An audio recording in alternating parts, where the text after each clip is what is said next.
Hi there, welcome to Canberra Community Convos. Hi, my name's Ruth and I'm the Director of Social Programs and Volunteering for Communities at Work, which means I oversee our food, accommodation, clothing and volunteering parts of our business. Where did the journey start for you? Wow, well, it's been a minute, Anthony. I started with Communities at Work in 1994, so more than a minute. I started in our children's services and worked my way up from a diploma educated person in a childcare and education centre and worked my way through assistant managing, and then moving through into our social programs and community services.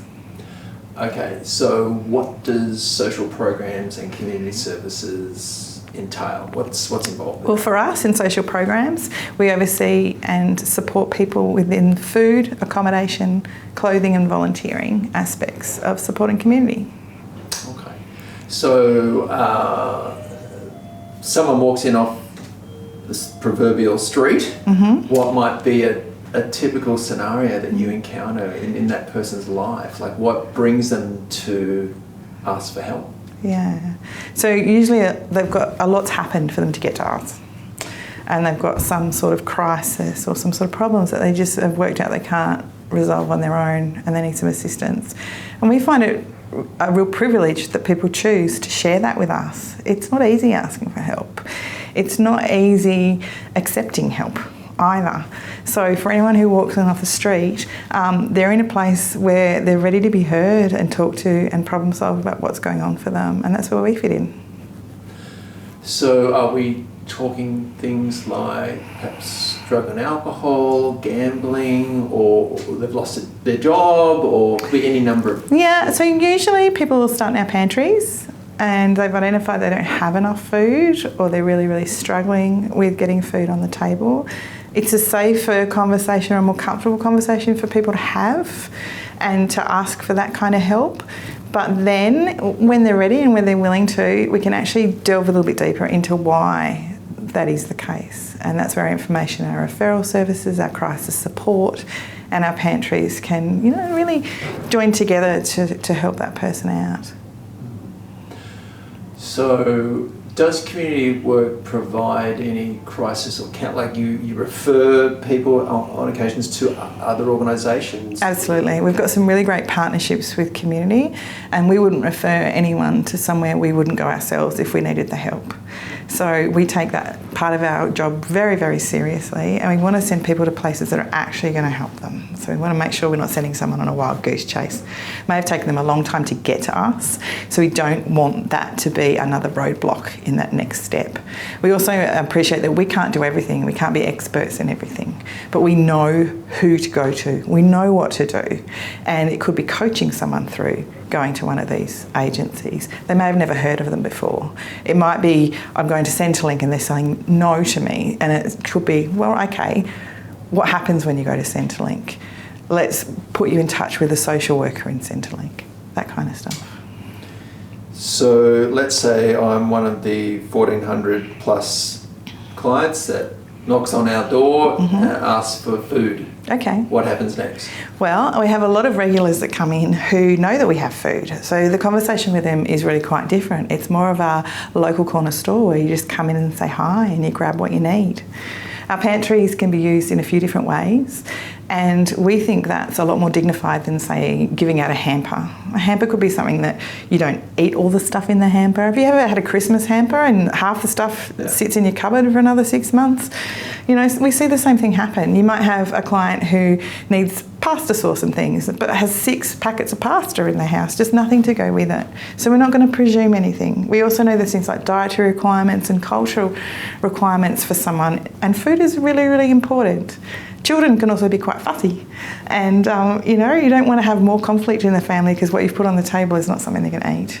So people can come in and access our pantry. You can come in twice a week. You can pay a few dollars, about $12 to $20, and get a whole 4 or 5 bags of groceries, fruit and veg, bread, hygiene products, the whole works. So if you're on a really fixed income, that can actually be a way of stretching that money a bit further. A lot further. A lot further, absolutely.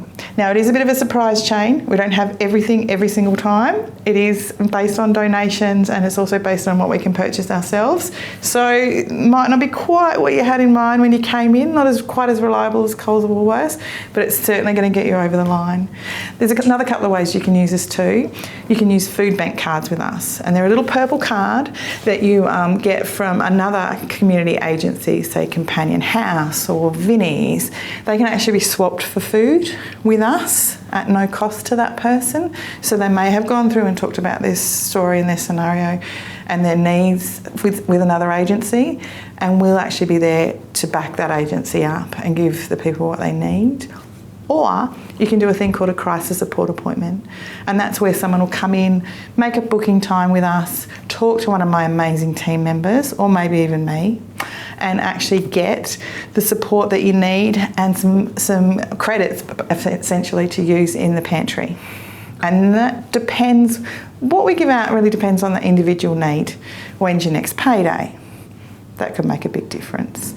What you also already have in the shop, in your shelves, can make a big difference.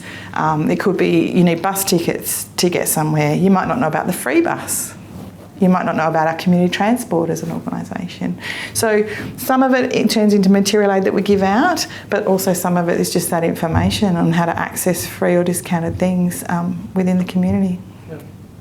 Now, one of the things that kind of stood out to me looking at the annual report, it mentions that there's about 8% of clients that come to you who, in their household at least, there's someone with a job.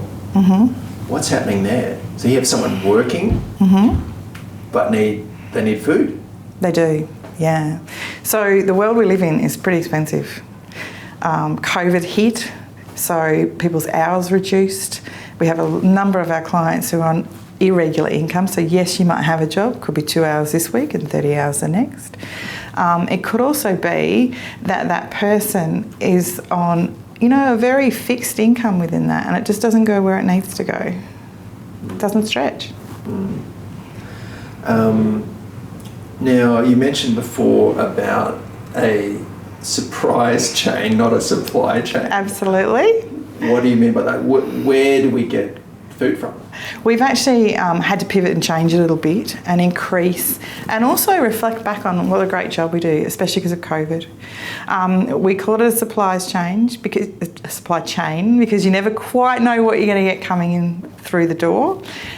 We have fantastic partnerships with Food Bank. So a Food Bank pallet can be around $250, $300 to us, which is a lot of food. If you think about what happens in your own shopping trolley and how much that's worth, don't think about it too long because it's quite expensive. That cost of living is going up, up, up. We can actually do a lot with a little bit of money. So Food Bank comes once a week, but what they get given to them changes every week. So we don't know until a few days in advance what we can get from them. We have a great partnership with Oz Harvest. Again, it depends on what that surprise chain looks like for them when they're going into shops and supermarkets. We have our own food rescue system that goes and picks up food again. It depends what the donors have available to us. Christmas and our shopping centre partnerships, especially at Christmas, will give us food too from their customers who donate to them. Again, it depends on what's important to people, what's on sale, those kind of things too. So while we want to make sure we've got basics and whole meals, so you've got your fruit and veg, you've got your side, you've got your protein, or whatever that needs to look like for you, we will have something. If you want to go in and get a brown onion, maybe, maybe not.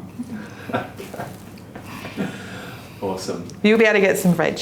Okay. Yeah. So it's a mix of sources, some just straight out donations, others are kind of like rescued food that would otherwise go to landfill. Yeah. Oh gosh. Yeah, that's another interesting figure. 43,000 kilos. That's 43 tons. Of food rescued. Yep. We must waste a lot of food in our society. Like, it's crazy. I think people are getting better at it, about using what they have, but absolutely there's a lot of stuff that has to be moved somewhere, and that's where we fit in. Wow. Now, let's talk about your volunteers. Tell me a bit about them. What motivates someone to volunteer? Well, they're amazing. Our whole teams are amazing, but the volunteers are completely amazing. We have over 100 volunteers who volunteer with us on a regular basis. They're coming in for a few different reasons. We do surveys and we ask volunteers why they want to join us. They want to join us because of our reputation and the good work we do, and their confidence that we're actually funneling our energy into the right things, and they see that difference that makes.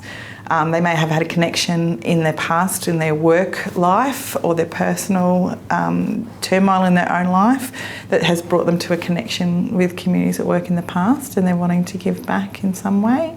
They also want to be part of a group and a team, and actually be part of things outside of the rest of their life, whether that's retirement or students working part-time, people, a whole range of different people.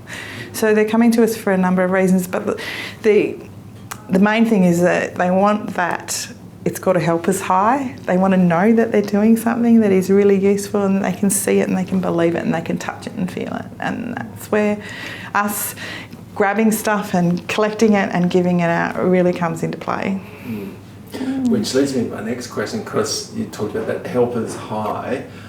What does a really great day look like for you? When you get home, you think, I did something today. What might that look like? It could be huge or it could be little. It could be someone turned up and took that first step to getting help.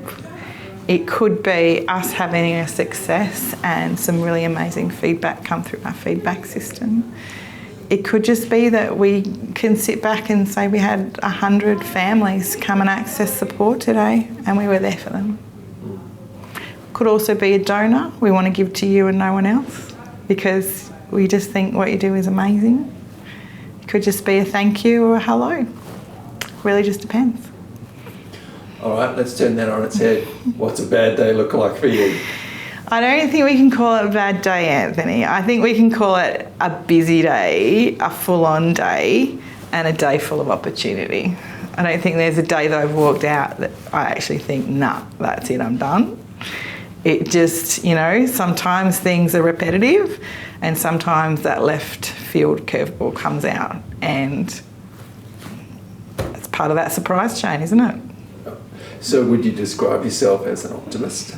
Sometimes, a bit of a sceptical as well, I think, a realist, but above all, a human who's here and has a kind heart. Yeah. So is that, what motivates you to keep going in the role? Because you've got a lot of responsibility on your shoulders, haven't you? Absolutely. I think it comes down to, I know we're doing really good things, and I think we can pivot and change and come up with ideas and brainstorm and hear from community and not have to fit into a certain box that does a certain thing. We see that with hampers. We get asked all the time, do you have a hamper? Can we have a hamper? We don't have a hamper. And the moment we say, but we have this, people are just like, that's so much more dignified, that's so much more supportive. You get choice? Oh, fantastic. So some of that re-education and that proudness that you can share is pretty important too. So you've been in the role for how many years? Well, I've had a couple of breaks. So I've been in my current role as a director, as part of the executive team for Communities at Work since, this is my 5th Christmas. Okay. Yeah. Are you seeing social changes that are concerning, or do you think we're getting better as a society looking after the poor and marginalised? It's a pretty broad question, Anthony. I think that everything increases. Cost of living increases. People not knowing how to access things and never had to access things before increases. And so do the positives as well. So I think it just changes. Yeah. And some things get better, some things could do better. What surprises people about what you do? How much we do. How much community work as an entity invests in community, throws people out. because we do things really well, really efficiently, really professionally, but also are targeted at that right impact. The size and how much that 1,400 people that we helped in our pantries in the last financial year, that throws people, it blows people away. Yeah, when we say we can see 50 people in a community pantry per site but Tuggeranong or Gungahlin, so 100 families in a day, that's pretty huge. Are there any common fallacies or misconceptions, or people think, the only people that would ask for food are this type of person, or what? Look, we see it all, and you cannot judge. You can't judge. You don't know what someone's going through. People can be full-time workers and there could be a gambling issue in the family and that needs to get sorted out. It could be that you've got one person in the family that's supporting a whole range of other people who are living with them in overcrowding. So it could be a person who has a BMW but it's leased and they can't break the lease. So the physical aesthetics of someone doesn't necessarily mean you know what's going on for them. What would you love to be able to do? We'd be encouraging people to get in and ask for help earlier. People come to us, but it's been on their mind for quite some time. It's been on their mind, things have gotten worse, they're going down a rabbit hole, and maybe we could have done some information and referral services to them that may have not got them to the low point that they are. So asking for help early, which is so hard, because of the pride, because of the embarrassment, hoping things will get better, you're better off asking earlier. We'd love to see a lot more of those kind of conversations. This podcast is recorded and produced on Ngunnawal country. You can find more information about the topics we covered in the description of this episode, or head to comsatwork.org to learn more about us and our services. Thank you so much to everyone for joining us today. We look forward to seeing you next time.